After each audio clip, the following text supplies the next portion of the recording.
Olá a todos, bem-vindos ao meu canal. Sou Diomar Fontoura e hoje vamos para mais um estudo da Palavra de Deus a respeito dos últimos dias, dias que antecedem a volta do Senhor Jesus. O texto está no livro de 2 Reis, no capítulo 1, versículo 3 ao versículo 15, e diz assim: O anjo do Senhor, porém, disse a Elias, o tibista: Levanta-te, sobe para te encontrares com os mensageiros do rei de Samaria, e dize-lhes: Porventura não há Deus em Israel, para irdes consultar Baal-zebub, Deus de Ecrom? Agora, pois, assim diz o Senhor: Da cama que subistes não descerás, mas certamente morrerás. E Elias se foi. Os mensageiros voltaram para Acasias, que lhes perguntou: O que há que voltastes? Responderam-lhe eles: Um homem subiu ao nosso encontro e nos disse: Ide, voltai para o rei que vos mandou, e dizei-lhe: Assim diz o Senhor: Porventura não há Deus em Israel, para que mandes consultar a Baal-zebub, Deus de Ecrom? Portanto, da cama que subiste não descerás, mas certamente morrerás. Pelo que ele lhes indagou: Qual era a aparência do homem que subiu ao vosso encontro e vos falou estas palavras? Responderam-lhe eles: Era um homem vestido de pelos e com os lombos cingido de um cinto de couro. Então disse ele: É Elias, o tibista. Então o rei lhe enviou um chefe de 50, com os seus 50. Este subiu a ter com Elias, que estava sentado no cume do monte, e disse-lhe: Ó homem de Deus, o rei diz: Desce. Mas Elias respondeu ao chefe de 50, dizendo-lhe: Se eu, pois, sou homem de Deus, desça fogo do céu e te consuma a ti e aos teus 50. Então desceu fogo do céu e consumiu a ele e aos seus 50. Tornou o rei a enviar-lhe outro chefe de 50 com os seus 50. Este lhe falou, dizendo: Ó homem de Deus, assim diz o rei: Desce depressa. Também a este respondeu Elias: Se eu sou homem de Deus, desça fogo do céu e te consuma a ti e aos teus 50. Então o fogo de Deus desceu do céu e consumiu a ele e aos seus 50. Ainda tornou o rei a enviar terceira vez um chefe de 50 com os seus 50. E o terceiro chefe de 50, subindo, veio e pôs-se de joelhos diante de Elias e suplicou-lhe, dizendo: Ó homem de Deus, peço-te que seja preciosa aos teus olhos a minha vida e a vida destes 50 teus servos. Eis que desceu fogo do céu e consumiu aqueles dois primeiros chefes de 50, com os seus 50. Agora, porém, seja preciosa aos teus olhos a minha vida. Então o anjo do Senhor disse a Elias: Desce com este, não tenhas medo dele. Levantou-se, pois, e desceu com ele ao rei. Como lemos no texto, o rei Acasias adoeceu e enviou seus mensageiros à terra de Ecrom para consultar ali algum profeta do deus Baal-zebub, e saber se ele iria sarar da sua enfermidade. Deus então envia o profeta Elias até estes mensageiros e manda perguntar ao rei se não há Deus em Israel, para que o rei vá consultar Baal-zebub, Deus de Ecrom. Então, quando os mensageiros retornam ao rei, o rei fica invocado com aquela situação e ele quer prender Elias. E ele manda 50 homens, um homem com 50, para trazer o profeta até a presença dele. E quando chega lá, como lemos na história, Elias, quando o mensageiro dá ordem para Elias descer do monte, Elias diz para ele: Se eu sou homem de Deus, que desça fogo do céu e consuma a ti e aos teus 50. E assim foi. Desceu fogo do céu e matou aqueles 50 homens com o mensageiro. E o rei fez isso mais 2 vezes. Na primeira, desceu fogo, matou os 50. Na segunda, desceu fogo, matou os 50.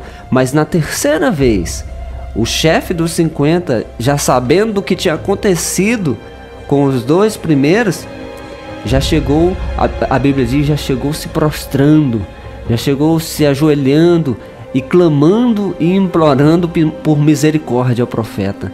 E a Bíblia diz que um anjo de Deus vai até Elias e diz: desce com este, vai em paz, tudo vai ficar bem. Por toda a Bíblia, nós encontramos histórias curiosas como esta, né? Passagens que falam de números, foram, por exemplo, 50 homens, depois mais 50, né? E por 3 vezes o rei manda 50 homens ao encontro do profeta, para trazer o profeta.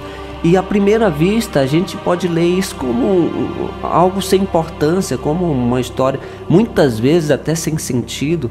Mas a verdade é que Deus tem um propósito em cada detalhe de todas as passagens da Bíblia. É interessante ver que lá em Gênesis, no capítulo 1, a criação, Deus cria o mundo em 6 dias, né? No 7º ele descansa, mas em cada dia ele vai detalhando o que ele fez em cada dia. E isso é profético. Tudo na Bíblia é profético e tem por finalidade nos revelar, né, os mistérios de Deus. Mas no texto que lemos agora, o profeta Elias, que foi o profeta do tempo do rei Acabe, agora depois de Acabe veio o seu filho Acasias, e esta passagem nos revela sobre o plano de Deus a respeito da salvação e também daquilo que acontecerá nos últimos dias. Presta atenção nos detalhes desta passagem bíblica. Ali nós encontramos 50, um grupo de 50. Um grupo de 50 soldados é enviado. Um segundo grupo de 50 soldados é enviado. E por último, um terceiro grupo de 50 soldados também é enviado. Presta atenção que também são 3 grupos, 3. Então aí nós temos um detalhe que temos que prestar atenção: 3 e 50. E isso é muito profético. A Bíblia apresenta 3 eventos em que Deus veio e arrebatou alguém. Nesses 3, Deus antecipadamente avisa o que iria acontecer. Presta atenção, nós temos 3 arrebatamentos na Bíblia, ou seja, 3 vezes que o Senhor veio buscar e vem buscar, né? O primeiro foi Enoque. Quando Enoque fez 65 anos, Deus dá uma revelação para Enoque a respeito do fim dos tempos, quando ele dá o filho dele, Matusalém, né? Deus vai dar o filho dele, Matusalém. Matusalém significa: quando este morrer, isto virá. A partir dos 65 anos, Enoque tem a consciência de que ia chegar o dilúvio, que toda a carne ia ser destruída. Então a Bíblia diz que Enoque, a partir dos 65 anos, passou a andar com Deus. E durante 300 anos, Enoque andou com Deus. Depois de 300 anos, a Bíblia diz que Deus veio e levou Enoque para si, ou seja, o arrebatamento de Enoque. Nos dias do profeta Elias, acontece da mesma forma. Se você continuar lendo o texto, você vai encontrar que Elias foi arrebatado também. Ele é levado aos céus. E da mesma forma, Deus também avisa Elias. No primeiro livro de Reis, no capítulo 19, verso 15 a 16, Deus diz assim: então o Senhor lhe disse: vai, volta pelo teu caminho para o deserto de Damasco. Quando lá chegares, ungirás a Azael para ser rei sobre a Síria, e a Jeú, filho de Nimsi, ungirás para ser rei sobre Israel, bem como a Eliseu, filho de Safate, de Abel-Meolá, ungirás para ser profeta em teu lugar. Elias também é avisado. Elias também sabe do que vai acontecer. A exemplo do arrebatamento dos dias de Enoque, depois do arrebatamento de Enoque, ali passou alguns anos, veio a destruição através do dilúvio. Também nos dias de Elias, ali depois do seu arrebatamento, por algum tempo ali, no período dos reis, as pessoas vão viver as suas vidas, vão se distanciar do Senhor, até chegar nos dias do rei Zedequias, o último rei ali de Israel. quando Nabucodonosor, rei do Império da Babilônia, chega até os portões de Jerusalém. E ali ele destrói tudo. Eles invadem o país, destrói as cidades, destrói a cidade de Jerusalém, derruba os muros, destrói o templo. Os sobreviventes, alguns conseguem escapar, fogem, e o remanescente ali é levado cativo para a terra da Babilônia.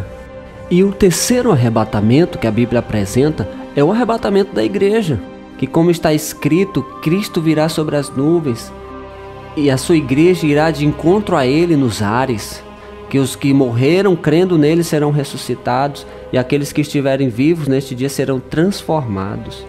E para aqueles que não creram, para aqueles que desprezaram a mensagem da cruz, para aqueles que não se importaram em servir a Deus, está reservada a destruição. E isso não é o que fala, é a palavra de Deus. Está reservado o sofrimento. Deus, da mesma forma que avisou a Enoque, que avisou a Elias, também nos avisou nos dias de hoje. A palavra de Deus revela os acontecimentos dos últimos dias. E este texto que lemos a respeito dos 50, dos 3 grupos de 50 que são enviados ao profeta Elias, é exatamente isto. É isto que Deus vem nos revelar, é a respeito do arrebatamento. É a respeito dos últimos dias. O primeiro grupo de 50 que foi destruído são aquelas pessoas do tempo de Enoque que pereceram pelo dilúvio. O segundo grupo de 50 representa o povo de Israel que não queria se converter dos seus maus caminhos, insistiam na idolatria, em pecados terríveis, de até sacrifício humano, em que Deus não suportou mais. E então veio o juízo de Deus através do rei Nabucodonosor, que destruiu a cidade, destruiu o país. E este terceiro grupo de 50 representa as pessoas do último arrebatamento. Agora presta atenção, como esse número 50, ele não está aí por acaso. Não foi por acaso que o rei Acasias mandou 3 grupos de 50 ao encontro do profeta Elias. O número 5 se entende que é o número da graça. 5, 50 é o número da graça. Presta atenção nisso aqui. Em Levítico, capítulo 25, verso 8 em diante, diz assim: também contará 7 sábados de anos, 7 vezes 7 anos, de maneira que os dias dos 7 sábados de anos serão 49 anos. Então, no 10º dia do 7º mês, fará soar fortemente a trombeta. No dia da expiação, farei soar a trombeta por toda a vossa terra. E santificareis o ano 50º, 50, e apregoareis liberdade na terra a todos os seus habitantes. Ano do jubileu será para vós, pois tornareis cada um a sua possessão e cada um a sua família. Então esse período de 50 anos, a cada 49 anos, o ano 50, era um ano de perdão, um ano de graça, um ano que as pessoas iriam ter as suas possessões de volta, suas terras de volta, um ano em que os escravos seriam libertos. Era o ano do jubileu. Por isso 50, grava isso, 50, graça, liberdade, 50, perdão. Também quando Deus decide destruir a terra através do dilúvio, em Gênesis, no capítulo 6, quando Deus olha para toda a terra e vê que todos estão corrompidos e que a intenção do coração é má, no capítulo 6, no verso 8, diz assim: Noé, porém, achou graça aos olhos do Senhor. Interessante é que Noé estava aí neste período na casa dos 500 anos. 505, graça, graça, perdão, livramento. O terceiro grupo que o rei Acasias mandou para trazer o profeta Elias, este terceiro grupo de 50, a Bíblia diz que o comandante chegou se prostrando diante do profeta Elias, pedindo misericórdia, e nós vemos que esses 50 foram poupados, receberam graça, receberam misericórdia. Outro dado interessante sobre a graça está no nosso sistema solar. No nosso sistema solar. Vamos contar os planetas. Deus colocou os planetas em ordem. Olha só. Primeiro planeta, Mercúrio. Segundo, Vênus. Terceiro, Terra. Quarto, Marte. E quinto planeta Júpiter. E não é à toa que o planeta Júpiter é o quinto, ou seja, a graça, o livramento, o perdão. Escuta isso, o planeta Júpiter é conhecido como o aspirador cósmico do sistema solar. A massa do planeta é tão grande, 318 vezes maior do que a Terra, que ele simplesmente puxa centenas e centenas de meteoros que vagam pelo nosso sistema solar, meteoros que poderiam atingir a Terra, mas ele está colocado no lugar correto para agir como uma espécie de barreira, de escudo protetor, né? 5, ele é o quinto planeta. 5, graça. O terceiro grupo de 50 recebeu misericórdia, recebeu graça. Eles foram poupados, não morreram. E assim como o terceiro grupo de 50 teve misericórdia e foram perdoados, assim também acontecerá no dia do arrebatamento, quando Jesus vir buscar a igreja. Deus está exercendo a sua misericórdia hoje. Deus está exercendo hoje o perdão. O desejo de Deus é que todos sejam salvos e que ninguém se perca. Ele está estendendo a sua misericórdia, a sua compaixão. Mas presta atenção na atitude do terceiro grupo de 50. Eles chegaram se prostrando, ou seja, você quer receber misericórdia, perdão, Deus está aqui para perdoar, mas nós temos que nos arrepender e nos prostrar diante do Senhor, porque Ele é o único que pode nos salvar. Se nós não nos arrependermos, nós não vamos ser poupados. O problema do homem não é o pecado. O pecado Jesus Cristo resolveu, Deus resolveu na cruz, há 2000 anos atrás. Jesus resolveu o problema do pecado ali. Todos foram perdoados. O problema do homem é não se arrepender. Se as pessoas não se arrependerem, elas não poderão ser perdoadas. Nós temos que nos arrepender. Nos arrepender e deixar a prática do pecado, de viver uma vida em torno do pecado. O pecado deve acontecer na nossa vida como se fosse um acidente. E se acontecer, nós devemos nos arrepender e pedir perdão, e seremos perdoados segundo a palavra de Deus. Presta atenção, esta sempre foi a mensagem de Jesus. Arrependei-vos, é chegado o reino de Deus, arrependei-vos. Esse terceiro grupo, ele foi perdoado. Nós somos esse terceiro grupo. Nós podemos ter misericórdia. Nós não precisamos perder a nossa salvação. Nós não precisamos ser destruídos. Receba esta misericórdia. Se arrependa hoje. Entregue a sua vida para Jesus. Fique na paz. Fique com Deus.